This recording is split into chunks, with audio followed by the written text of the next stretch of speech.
ambiance peu ordinaire, ce dimanche 16 février 2025, les fidèles chrétiens de la mission internationale Christ le rocher des âges ont vécu un moment assez particulier. Le lancement officiel du 6e ouvrage du pasteur écrivain Angelo Lucas Akplogan. C'est prophétique ce moment-ci. C'est un moment de bénédiction incroyable. Les bras Intitulé Briser les autels maléfiques, l'ouvrage de cet homme de Dieu, pétri d'expérience et de connaissances significatives, traite du ministère maléfique des autels ancestraux dans une destinée et donne en revanche de l'avance et un coup d'accélération dans le processus de délivrance. D'abord, dans le corps de Christ, quand on parle d'autel, c'est un sujet assez controversé.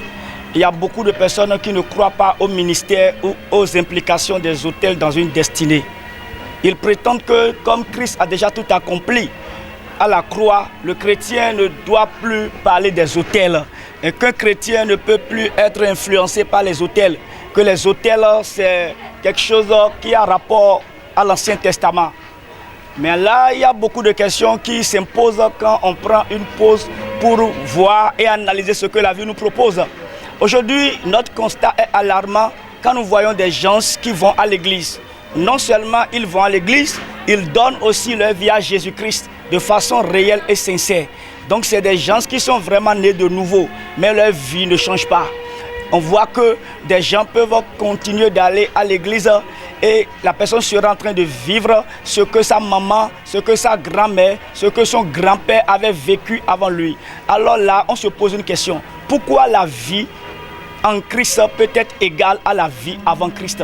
Alors que la Bible nous dit dans 2 Corinthiens 5, verset 17, que si quelqu'un est en Christ, il est une nouvelle créature. Les choses anciennes sont passées, voici, toutes choses sont devenues nouvelles. Alors quand nous remarquons aujourd'hui ces faits, nous voyons que les gens sont en train de vivre dans une situation difficile.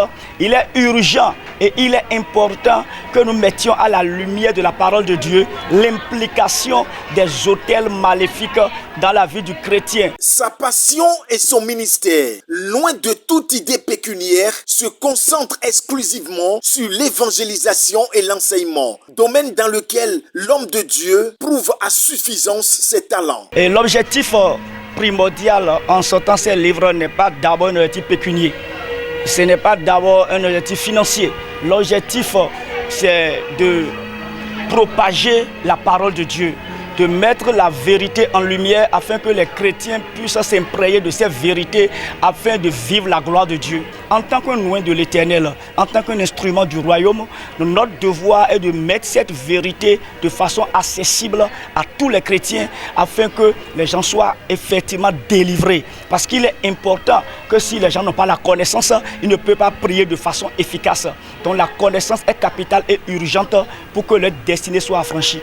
Une belle occasion pour le présentateur de l'ouvrage d'inviter les chrétiens à s'en approprier afin de révéler au mieux le Christ en eux. Si tu es enfant de Dieu et que au jour d'aujourd'hui, tu vois que rien ne change, c'est-à-dire ce que tu étais avant Christ, tu continues de vivre encore ces choses-là, tu as besoin de ce document. Ce document va vraiment t'aider. Et c'est le seul message que j'ai. Parce que c'est très important que l'on expose, que l'on révèle la vie en Christ pour intéresser ceux qui n'ont pas Christ afin qu'ils puissent aussi parvenir à accepter Christ. Si nous acceptons Christ, nous avons besoin de ce document pour révéler Christ. Il est à rappeler que Angelo Lucas Akplogan est le pasteur principal du ministère international Christ le rocher des âges, entendez Mikra, et le fondateur de l'Institut biblique de la Maison du Potier. Marié à la servante de Dieu Akofa, née Bouvi, il est également auteur de plusieurs autres livres chrétiens.